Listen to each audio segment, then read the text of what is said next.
Bom, gente, depois aí de mais uma pausa, né? Tomar um cafezinho, beber uma água. Vamos dar sequência aqui agora nessa aula. Vamos falar de clareamento dental. É um assunto também que a gente vai encontrar tudo que é livro de dentística, é super importante. E é um assunto que tem muito conteúdo, tem muita coisa a ser cobrado, é muito perguntado realmente em concurso. Então é legal dar uma estudada mesmo, porque a chance de cair é grande. Sempre cai, uma prova mais cedo ou mais tarde, sempre vai cair clareamento, não tem muita questão.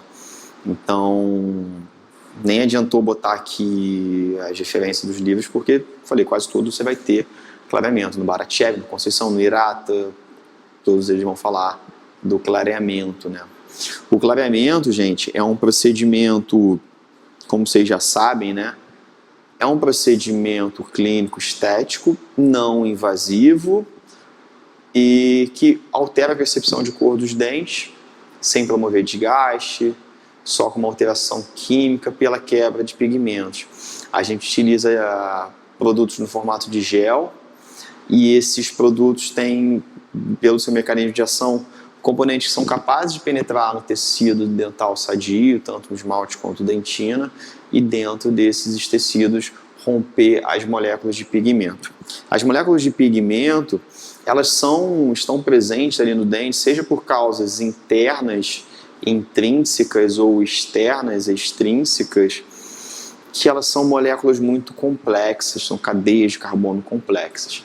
Quando entram as moléculas do clareamento, geralmente à base de peróxido de hidrogênio, o oxigênio mesmo, ele consegue clivar essas moléculas, romper, diminuir, quebrar em moléculas menores, que isso depois, posteriormente, vai sendo dissipado e sendo eliminado pelo dente, que aí diminui essa saturação do dente, melhora essa percepção, torna o dente mais claro.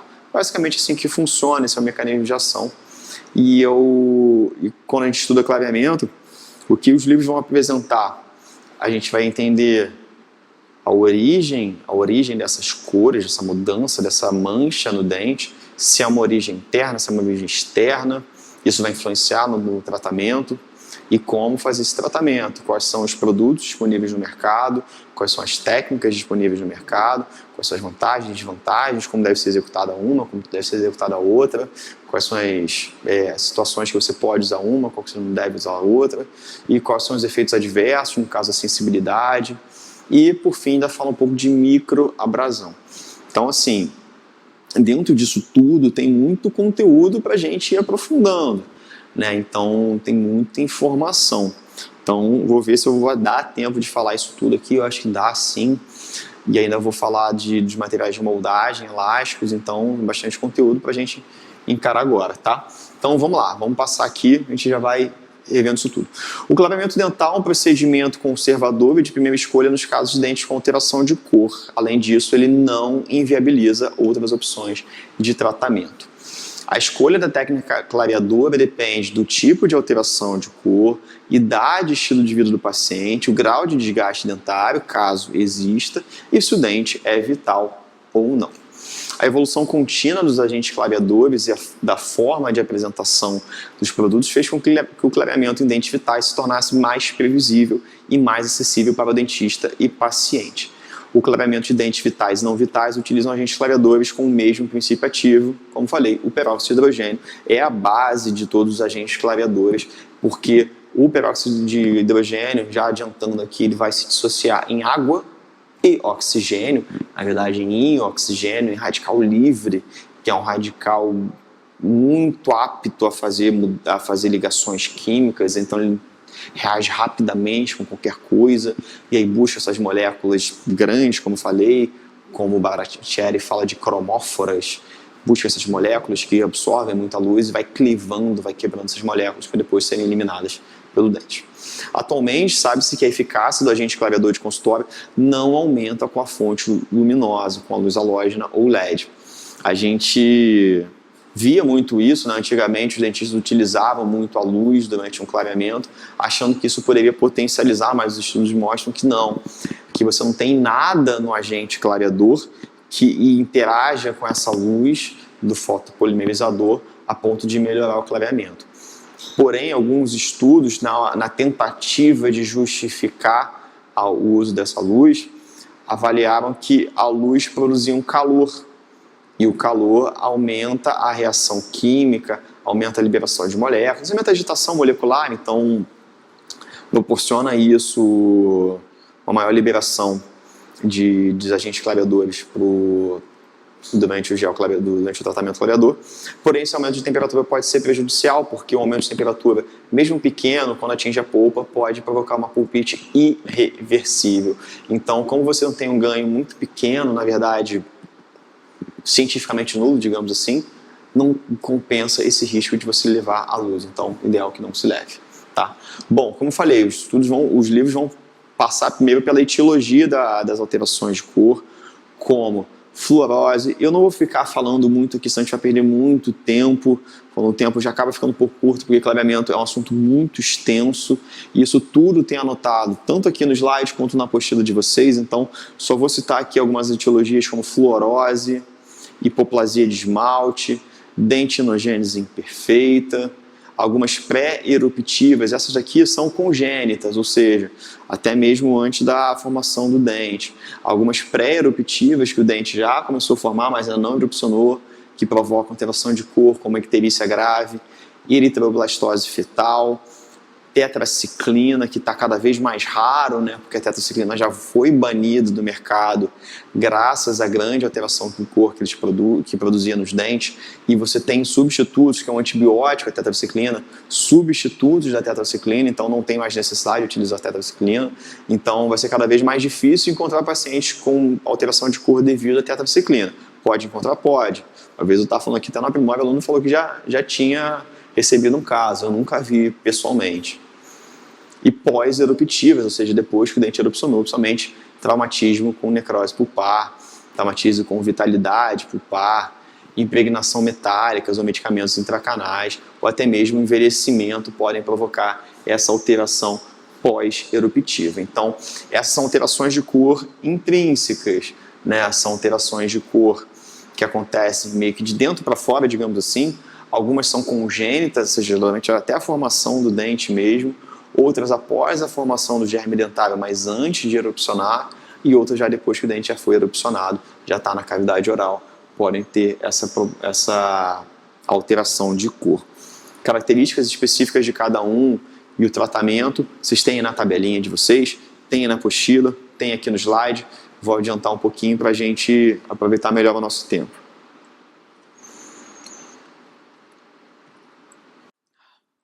Bom, como a gente já citou, o clareamento dental ele pode ser executado em dentes vitais e dentes não vitais. Em relação à técnica, a gente pode dividir como clareamento caseiro, com a moldeira individual porque é paciente para paciente, não adianta compartilhar moldeira porque não vai encaixar, não vai dar certo. E esse clareamento pode ser feito com peróxido de carbamida 10 a 17%, geralmente isso até 10 a 22%, e com peróxido de hidrogênio de 3 a 9% por 30 minutos. O peróxido de hidrogênio é um pouco mais rápido na sua liberação. E o clareamento em consultório, ou Baratieri também chama de clareamento em ambulatório, peróxido de hidrogênio é 35%, ou carbamida 35 a 38%, a maior concentração aí.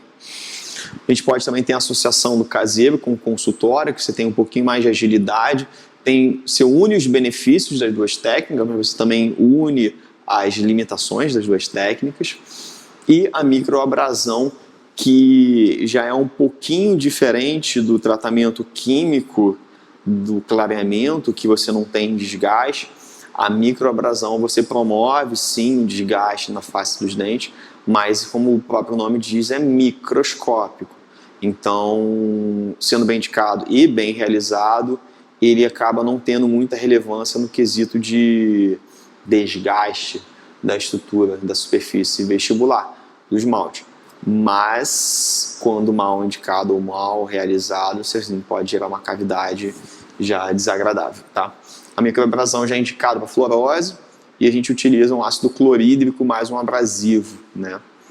E também pode ser realizado alguns clareamentos caseiros sem moldeiras, que utilizam peróxido de hidrogênio entre 5,3% e 6,5%, concentração bem baixa. O Ronaldo Irata, no livro dele, ele chama esse clareamento caseiro sem moldeira como over the counter, que é aquele clareamento de prateleira. Hoje em dia no Brasil a gente já não encontra mais, mas era mais comum e causou uma certa estranheza, né, entre os dentistas. Esse clareamento, essas tiras autoadesivas, né, meio transparentezinhas, que você colava na superfície vestibular do dente e gerava um clareamento. E a dificuldade, assim, muitos alunos sempre perguntavam assim, para mim, assim, pô, Fábio, mas isso funciona? Qual o problema disso? Aí eu falava, o problema é que funciona. Mas como assim? A dificuldade é porque às vezes as pessoas usam esse produto, que é meio que um medicamento, sem a supervisão do dentista, sem saber se realmente está indicado, se é o momento adequado para fazer, se ele tem uma saúde oral apta e compatível com o tratamento de clareamento. Às vezes o paciente está com uma queixa estética ou quer ficar mais bonito, mas não escova o dente direito. Tem uma hiperplasia generalizada, uma gengivite generalizada porque não escova, não passa fio dental e quer fazer clareamento. Estando ele na farmácia, ali na prateleira, over the counter, ele pega e usa. Então, assim, não tem muito controle na hora de fazer um tratamento medicamentoso. Então, sem contar que o gel clareador ele não pode ter contato com mucosa, porque ele acaba ardendo, acaba queimando um pouco a mucosa, o que acaba sendo prejudicial ao próprio paciente. Então, não é interessante você utilizar sem a recomendação, sem a supervisão de um dentista.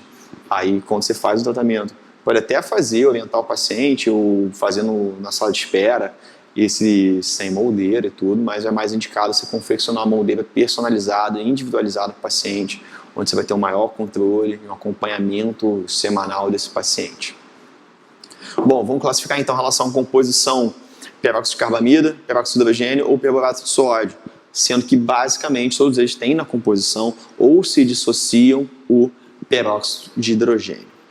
Indicações dos clareamentos: dente que apresenta coloração amarelada ou escuro, seja quando você precisa clarear, dentes manchados ou escurecidos pela deposição de corantes da dieta, fumo ou outros fatores. Quando você tem uma deposição de corantes da dieta, fumo e outros fatores, ou seja, quando você tem uma deposição mais externa, o clareamento vai funcionar? Pode funcionar. Não estou falando que não vai funcionar, pode funcionar.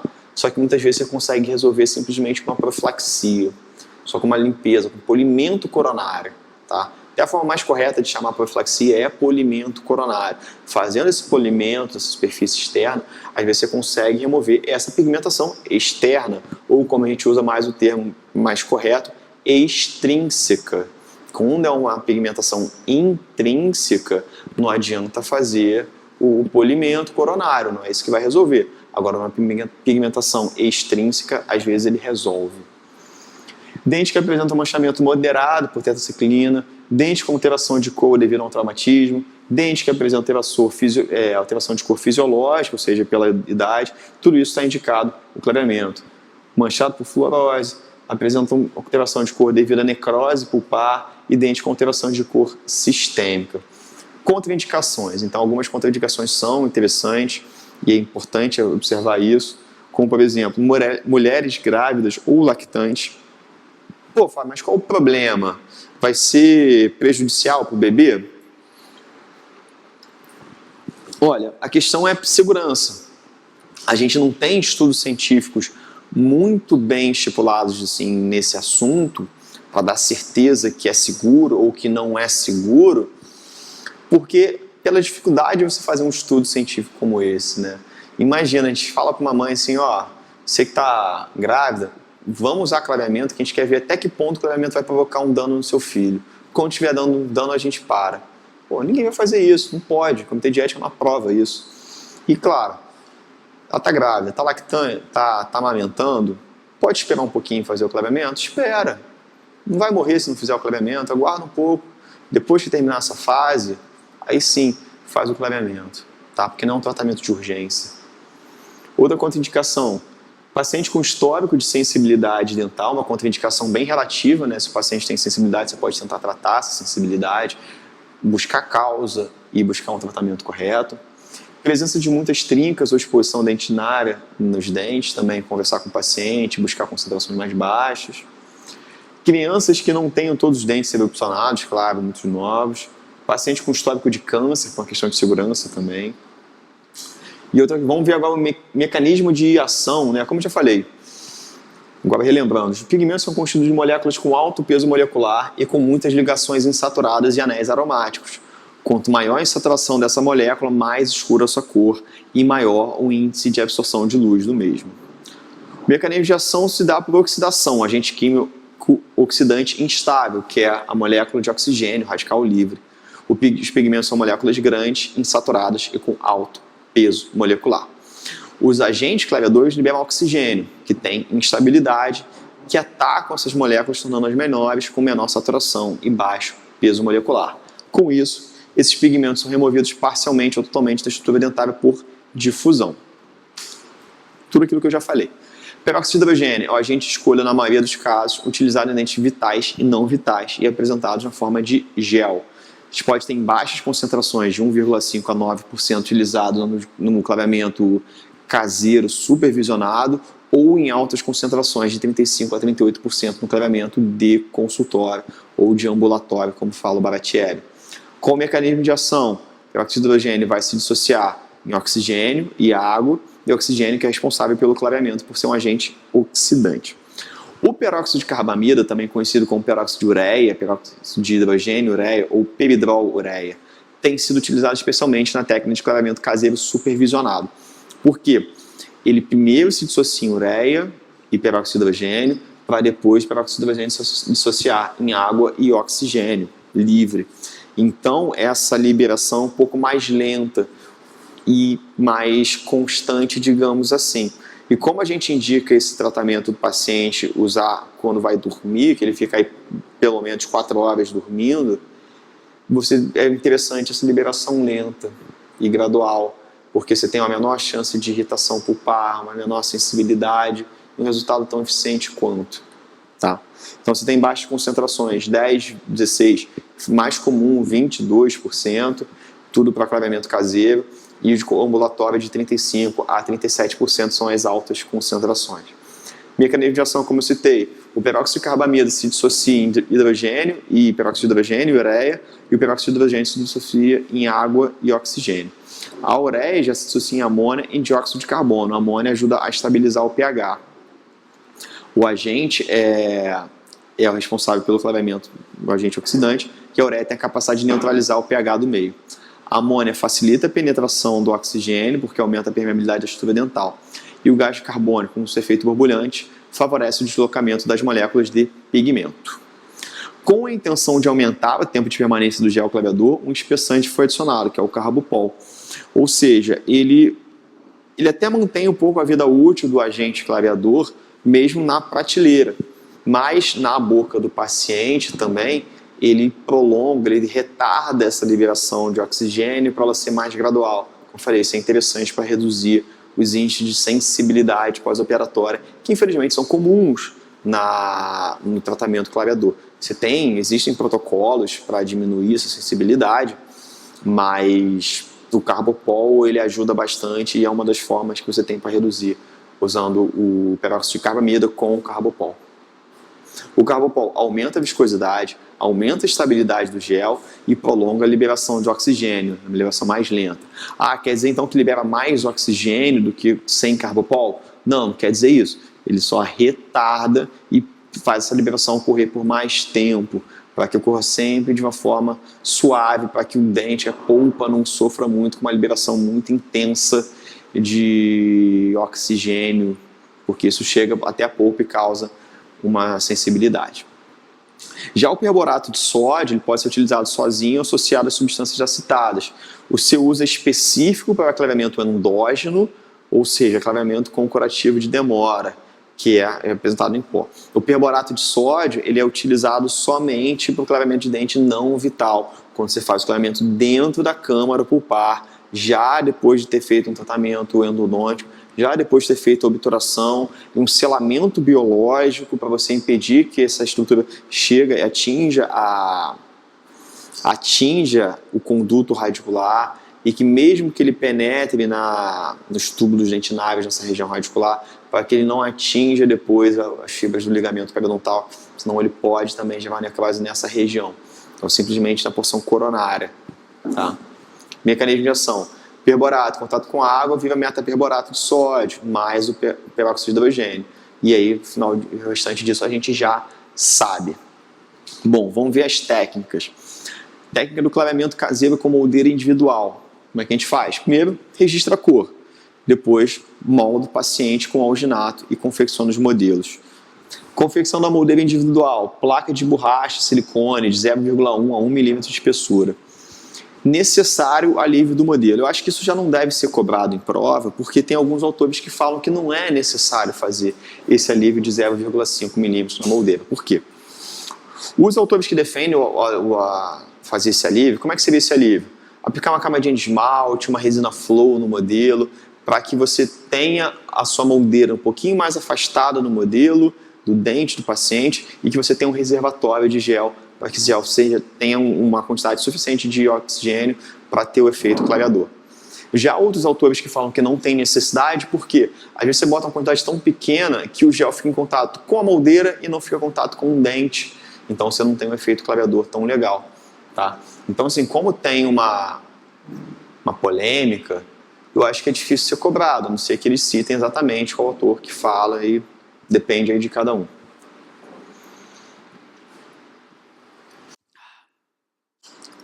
O recorte e prova da moldeira no paciente, observar a adaptação, isquemia gengival, áreas cortantes e possíveis interferências oclusais. Passar a instrução de uso para o paciente, realizar a higiene bucal, aplicar o gel na face vestibular de cada dente, remoção do excesso de gel com cotonete. Deve-se evitar o cigarro e corante durante o tratamento. Em caso de sensibilidade exagerada, entrar em contato com o dentista. Consulta de controle periódica.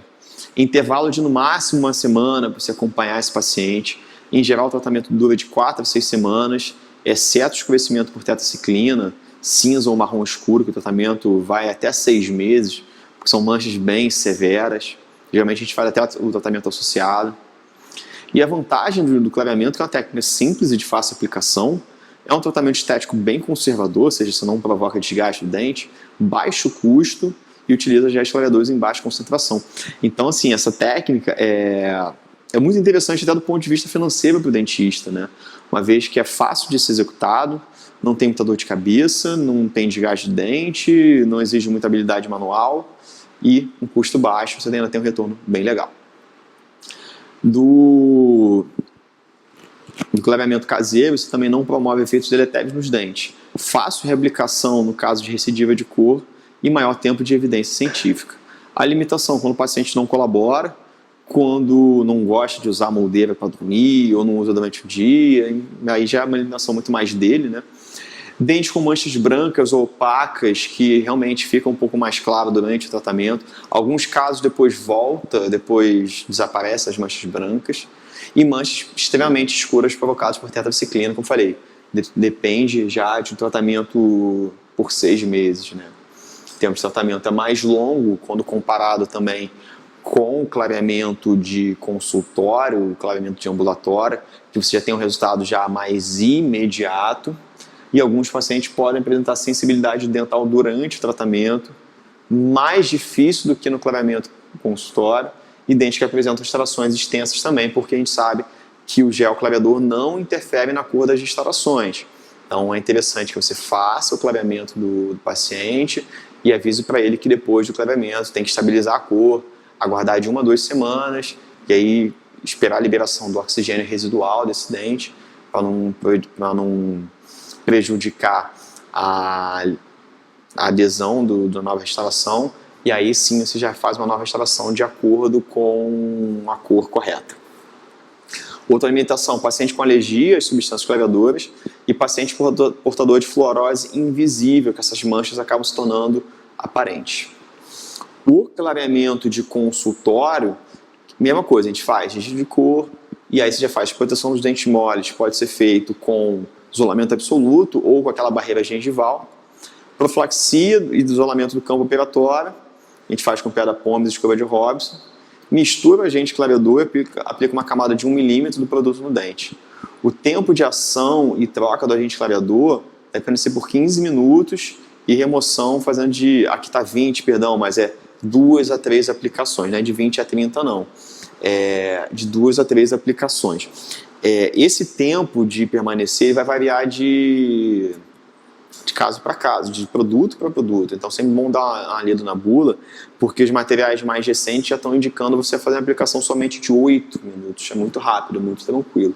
Então, acompanha o que está sendo indicado, remove e aplica mais uma camada, claro, se o paciente não estiver sentindo sensibilidade.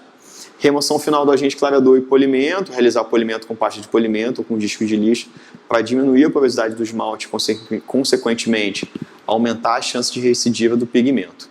Recomendações finais ao paciente: evitar alimentos ácidos com corante pelo menos 24 horas após o alimento. Vantagens: você tem um controle maior da técnica, não depende da colaboração do paciente, muitas vezes o paciente até dorme. Maior controle dos locais de aplicação, quando você tem retração, quando você tem exposição de dentina, você controla para não chegar lá. Menor tempo de tratamento comparado ao caseiro. E é um tratamento estético conservador, sem desgaste dental, então é vantajoso por isso também. Limitação: o tempo clínico é mais longo, em termos também, né, porque às vezes você fica ali um tempo tranquilo, e indispensável o uso de isolamento absoluto ou barreira gengival. E assim, isolamento absoluto realmente é mais complicado de fazer, essa barreira gengival é muito simples, basta um spandex, um afastador labial, uma boa barreira gengival, bem fotoativada, você tem um controle muito tranquilo. Manchas extremamente escuras, especial tetraciclina, dente com restaurações extensas e também tem um custo um pouco maior do que o clareamento caseiro, isso sim, mas aí também você tem a cobrança do paciente. E claro, associação, a técnica não precisa repetir porque é igual e você tem as vantagens de associar os dois benefícios. Então, possibilidade de efeito cinético devido à associação das técnicas, diminuição do tempo total de clareamento e as limitações são as mesmas, tá? Passando agora para microabrasão, já passa a ser um pouco diferente, porque quando a gente fala do clareamento propriamente dito, a gente está falando de uma técnica medicamentosa, química, que eu tenho ali um mecanismo de ação mais químico, como eu demonstrei com o peróxido de hidrogênio se dissociando em água e oxigênio, e esse oxigênio sendo um radical livre e quebrando as moléculas de pigmento. Já a microabrasão é uma ação física, é uma ação mecânica. Você gera uma abrasão microscópica, por isso que é chamada de microabrasão, com pequenos desgastes na superfície do dente, para remover aquelas regiões que estão manchadas. E, claro, ela só vai servir quando essas manchas estão muito superficiais. Se tiver uma mancha muito profunda, você vai ter que desgastar muito, então não é um tratamento indicado para microabrasão. Microabrasão vai ser indicado para manchas bem superficiais. Perfeito? Então vamos lá. Microabrasão baseia-se na remoção mecânica local de áreas manchadas em esmalte por meio de uso de substâncias ácidas associadas a pastas abrasivas. Indicação: manchas por fluorose ou hipoplasia de esmalte, o que é utilizado o ácido clorídrico 18% associado à pedra pómez. Recentemente diminuiu a concentração para 12% com carbeto de silício. Técnica: proteção dos dentinos moles, dos tecidos moles pode ser com vaselina, isolamento dos dentes a serem clareados com isolamento absoluto. Olha a técnica aí: aplicação de pasta abrasiva com taça de borracha, aplicação por 12 vezes no máximo, no intervalo de 10 segundos. Se o resultado não for esperado com esse número de aplicações, o tratamento deve ser interrompido. Interessante que às vezes a mancha ela é muito local, muito restrita a um terço incisal, terço médio, mas mesmo assim você faz a aplicação com a taça de borracha, pegando toda a face vestibular. Você faz um desgaste por igual, para você não ficar uma concavidade que poderia dar uma percepção de cor diferente depois desse dente. Você acaba fazendo um desgaste bem mais amplo. Então, assim, o Baratieri, um pouco mais antigo, aquele de capa preta, o Fundamentos e Possibilidades, se eu não me engano, ele é de 2007 ou 2000 entre 2007, 2008 e 2009, mas enfim, acho que é 2007. Aquele Baratieri de capa preta, ele, se não me engano, ele recomendava fazer na mão, com uma espátulazinha de plástico, ou até mesmo uma espátula de madeira, com esse gelzinho que você aplicava diretamente na mancha. Já o Hirata, você vai ver no livro dele, no Tips, ele já recomenda usar a taça de borracha, toda a superfície vestibular.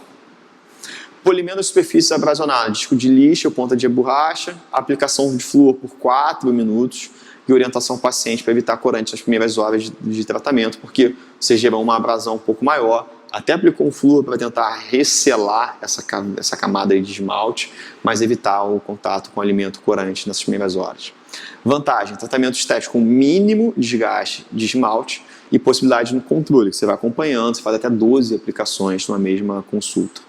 Limitação, manchas profundas que atingem a área significativa do dente, necessidade de várias sessões clínicas, gerando maior custo e tempo de tratamento. Baratieri cita ainda as limitações das técnicas.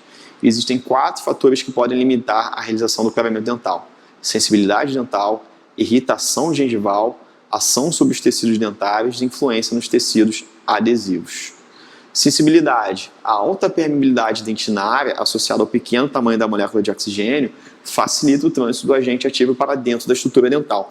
Então, quem faz o clareamento de consultório, o paciente, vai sentir muita sensibilidade, isso aconteceu comigo e com quase todo mundo que eu conheço, nos incisivos inferiores. Por quê? Porque é um dente muito pequenininho. Então, o caminho que o agente, o oxigênio, faz da superfície até a polpa é muito rápido, é muito pequeno. Então, chega rapidamente na polpa e acaba dando uma sensibilidade. A sensibilidade vem muito lá dentro da polpa. Então, se você tem esse caminho menor, o oxigênio chega mais rápido. Quando a gente faz a aplicação do gel em consultório, que a gente controla, a gente começa aplicando nos dentes com maior volume, com uma maior espessura, somente maior espessura de dentina, pré-molares, caninos, incisivos centrais, laterais, para no fim você fazer a aplicação nos incisivos inferiores. E quando você remove o gel, depois daqueles 8, 15 minutos, o que foi recomendado pelo fabricante, você começa removendo os incisivos inferiores, porque você diminui a chance de sensibilidade, porque diminui o tempo de contato desse gel nesse dente. A sensibilidade pode estar também relacionada ao agente clareador. Quanto mais alta a concentração, maior o potencial para produzir efeitos adversos. Óbvio. Um fator que pode agravar a sensibilidade é a frequência do uso do clareador. O agente clareador de escolha deve ser o peróxido de carbamida a 10% por 2 horas ao dia. Ou seja, o peróxido de carbamida é a menor concentração do peróxido do agente clareador que a gente tem. O peróxido de carbamida ele vai se associar em ureia e peróxido de hidrogênio. 10% é a concentração mais baixa dele, então tem a quantidade mesmo de peróxido de hidrogênio muito baixa. 2 horas é um tempo relativamente curto. Quando a gente tem carbopol na composição, a gente consegue deixar o gel em contato ali por até 4 horas. Então, assim, não está nem usando todo o potencial desse produto, né? Então, é uma forma de você diminuir a sensibilidade, tá? Então, assim, fatores que minimizam a sensibilidade também tem tudo escrito aí na apostila de vocês, mas, assim, tudo bem meio que óbvio, né? Se você está aplicando um produto com uma certa concentração e está causando sensibilidade, você tenta remover o produto ou tenta diminuir a concentração desse produto, a frequência de aplicação desse produto, confere se tem uma área exposta de dentina, confere se tem um problema na gengiva, no tecido mole, enfim, você tem que avaliar e acabar utilizando o que seria o bom senso. Pô, o que acha então da gente aumentar o intervalo? Em vez de usar toda noite, dia sim, dia não. Faz um dia pula 2 dias, faz 2 dias pula 2 dias. São tentativas, então assim, uso de bom senso. Então não precisa nem decorar muito não, porque a gente consegue entender isso aí com mais facilidade. Fatores que minimizam. Aumentar o intervalo de sessão entre outros no ambulatório também. Então falando agora já de irritação gengival. É um efeito adverso e pode estar associado ao excesso do clareador ou irregularidades na moldeira. Então confere, será que a sua moldeira está bem adaptada? Pô, como é que eu vou testar? Pô, bota uma pasta de dente e vê se está extravasando. A pasta de dente geralmente é colorida, só para dar uma conferida para ver onde está, se está bem adaptado, se está extravasando. Contato do agente clareador com os tecidos moles pode produzir ardência e inflamação. Nesse caso, devemos utilizar um neutralizador, que é o bicarbonato de sódio, porque ele já é bem mais... ele ajuda a regular essa acidez também. Ação sobre os tecidos dentários. O agente clareador pode causar alteração na morfologia da superfície dos tecidos dentários, mas as pesquisas mostram que a capacidade de remineralização da saliva não pode ser desprezada. Ou seja, se inclusive tem alguns estudos que mostram que aumenta um pouco a rugosidade superficial, ou até mesmo que você tem uma perda de mineral no primeiro momento, você perde um pouco de cálcio, fosfato da superfície do esmalte depois do agente clareador. Só que a capacidade da saliva, a capacidade de tampão, consegue equilibrar isso. Então não chega a ser de um aspecto clinicamente relevante ou preocupante para a gente. Tá? Mas é bom comentar.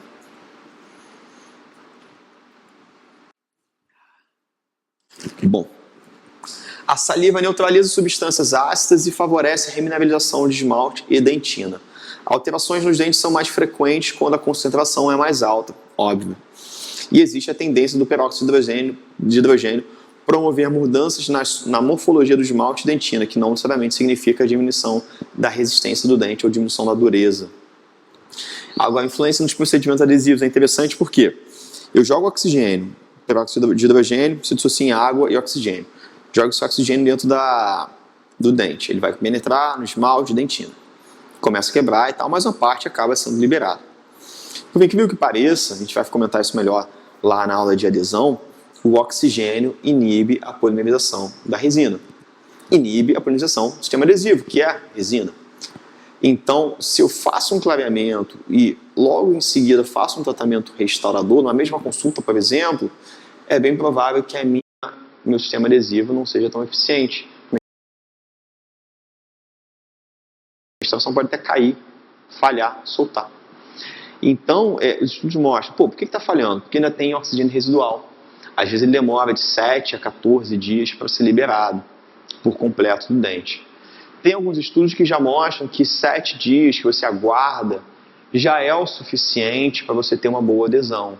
Mas, em geral, a gente acaba esperando 2 semanas. Claro, tendo tempo, tendo essa possibilidade de aguardar 2 semanas é preferível.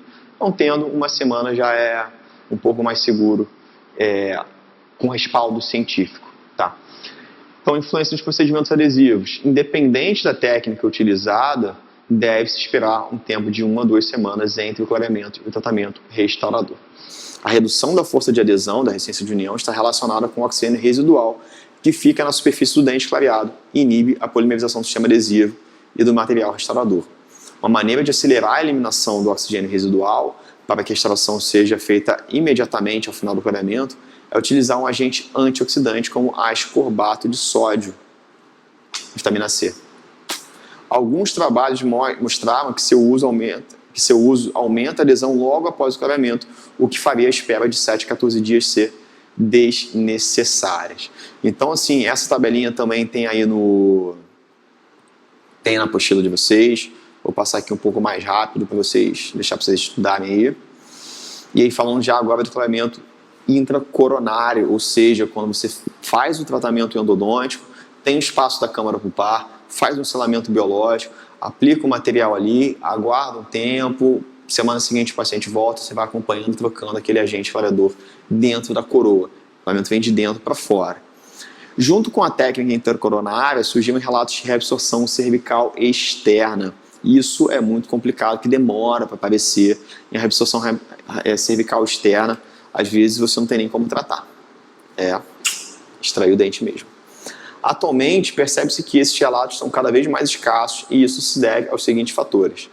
Realização de selamento cervical biomecânico. Você bota um material que vai impedir tanto mecanicamente o gel de extravasar, quanto quimicamente, biologicamente, ele acaba também neutralizando o gel nessa região.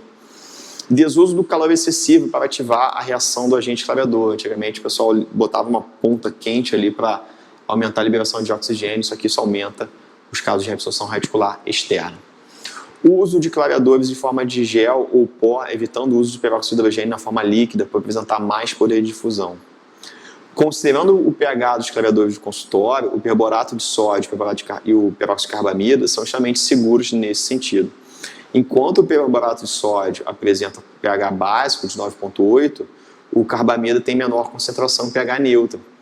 A recidiva de clareamento é alta, infelizmente, pode ocorrer em mais de 30% dos casos após 3 anos. Como é que é executado?